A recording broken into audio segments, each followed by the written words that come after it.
Hi guys, welcome to my channel. Today I'm going to be giving you reasons why Toke Makinwa should be blamed for a failed marriage. So going by what she said, in her book, I'm going to be going through it. For those of you that didn't have opportunity to read it, I'm going to pick out some points. So I'm going to explain the reasons why I think she is. This is not what you think. Her ex-husband, which is Maje, she knelt down and she was begging him to tell him the truth, that what is happening right now, that she needs to know what is happening. The guy was pacing in the room and stuff like that, according to her book.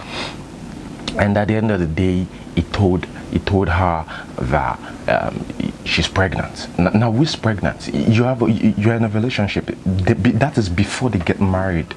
You're in a relationship, and the girl, you just told your girlfriend, your current girlfriend, that another girl is pregnant with another girl is carrying a baby. And I'm so surprised though, because if truly a guy loves you, now why would he cheat on you? Now this very expensive. Now that's one thing with females. They feel, okay, he can change with me, or he can change with time. You can't change him. That is who he is. You can't change him. Just leave. Toke Makinwa should have moved on. And this is something that I'm so I don't buy anytime, any day. You stay in a relationship, a guy maltreats you, treats you like nothing, and you still stay in the relationship. You feel, oh, it's because he loved me, that's why he's still with me, and he's got a side chick. I mean, you should have walked away, okay? The very first time you discovered that this guy has a child outside, he was in a relationship with you, and okay, let us think about second chance and all that. Let us go to, okay, what about second chance? You guys will say, okay, what about second chance? It possibly change. Now, sometimes you give a guy second chance, and that should be the last. Now, this is another thing. During the time that they were in a relationship, this guy asked Toke Makinwa to make a sex tape. Both of them to make a sex tape. Now, according to Toke Makinwa, she said, because I don't want to lose my guy, I have to do anything for my guy, to keep him. Why would you make a sex tape for someone that hasn't even discovered his purpose in life? I don't understand how small females see themselves. They don't see themselves like I'm higher, I'm at the top right now, like this is my level, this is not what I should be going through right now, I should walk away.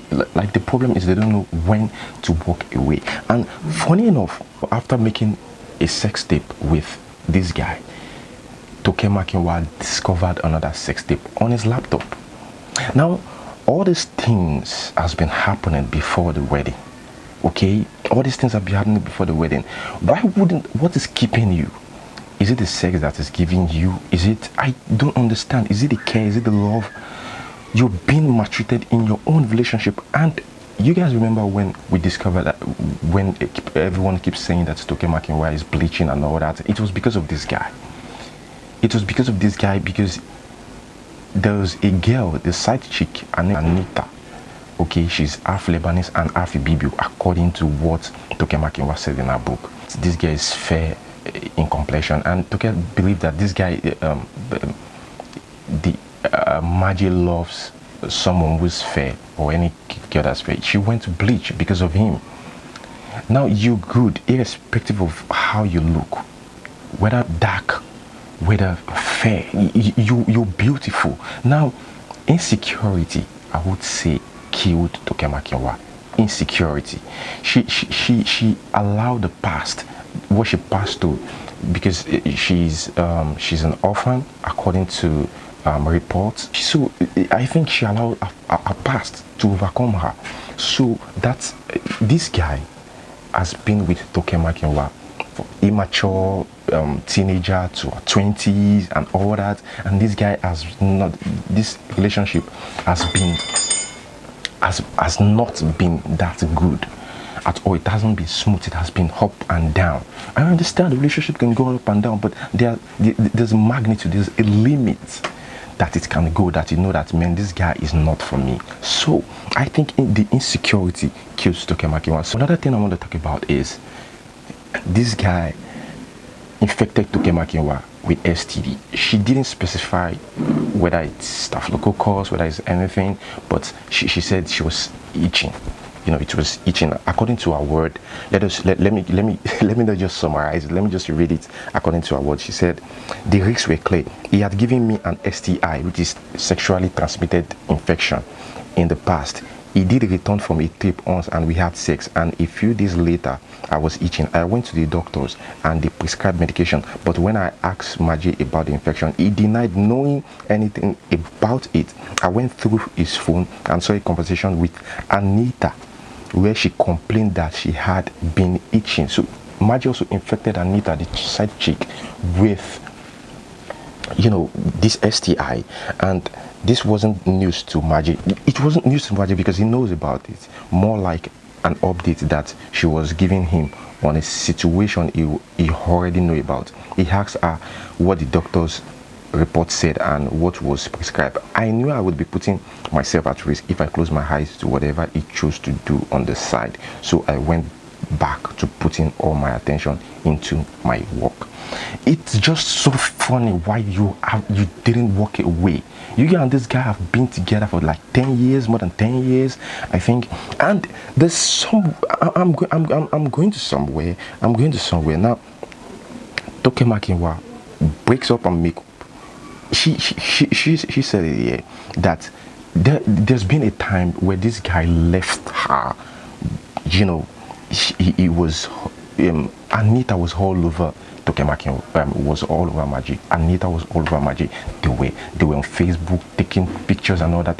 Toke Makinwa was there, stalking them on Facebook, according to what she said, stalking them on Facebook, checking what is going on with this guy, their relationship and all that.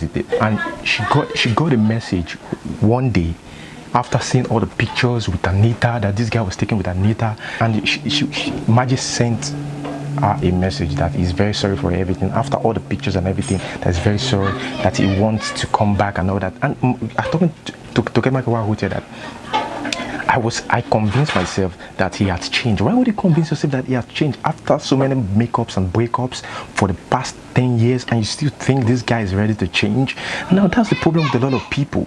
So I think it's her fault. She shouldn't have given this guy, as in, this is like the 10th chance that she's been given this guy, thinking that he's going to change. And it's so funny. And another thing, she later found out that this guy had another child, because she was searching through her email, to his email, and he saw someone, a kid who looks more like Maje, and she knew that this child belongs to Maje. And it's funny, another child, whilst they were still in a relationship, this guy had 2 children. Okay, 2 children. Now there's it goes to a point that she was contemplating suicide. She wanted to drink Dettol. According to what she said, I was sitting in the bedroom one day, there was a bottle of Dettol in the bedroom, and I thought, just drink it and die. Like, what's the point? Now that is the problem. You push yourself to the limit of giving up. You are the cause of your own problem. You shouldn't have given him that chance. Now, because a lot of people keep blaming Toke Makinwa for something that she's not the one that should be blamed. So she felt with the bleaching and everything, it wasn't favoring her, and she felt losing her life would be the best. Now, because she saw herself not good enough, she just had to, give up in life, and that is it. And right now, she was like, she's moving on, like she's healing and moving on. You should have healed since. You should. Don't say because of your situation, because of what you're passing through, you can't get a guy. And this girl Anita, according to Toke Makinwa, has been the person that she's been dealing with ever since. Okay, and it's just so funny how a lot of people think going through the makeups and breakups, going through, this is a guy that proposed to you and you felt he has changed. Who does that? Who does that? After so many breakups, you should be the one saying, no, I can't not go into this relationship anymore. Not the one expecting him. And this guy called off three. Like, this guy called off when they fixed a date for a wedding, that this wedding is going to happen this day. This guy called it off on that day 3 times, according to Toke Makinwa. This is what she wrote, and according to what she said, I think Toke Makinwa should be blamed, and she should have run away, should have run away since.